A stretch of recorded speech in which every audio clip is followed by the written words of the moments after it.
Məni ilk baxışdan etmisən heyran. Bir gülüş bəs etdi, dəyişdi dövran. Yaşamaq xəyalım değildi mümkün. Ağlımı apardın özünlə canan.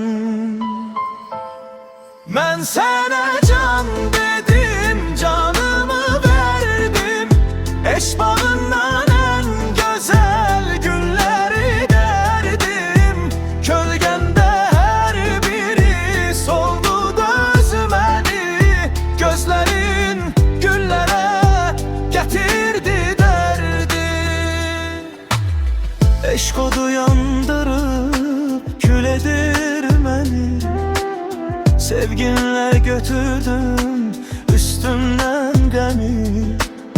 Her zaman yanımda sen ol sevgilim. Bir gezey dünyanı, bütün alemi. Ben sana can dedim, canımı verdim. Eş bağından en güzel günleri derdim. Kölgende her biri soldu dözmedi. Gözlerin güllere getirdi derdi.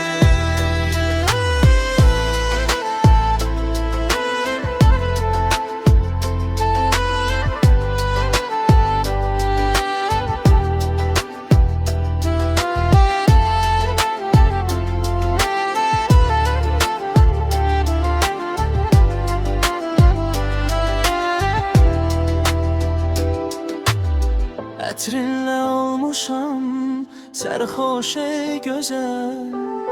Sevginlə durmadan yazaram gəzəl. Aşıqın divanə qalıb çöllərdə. Sevgimin dastanı gəzər dillərdə. Mən sənə can dedim, canımı verdim. Eş bağın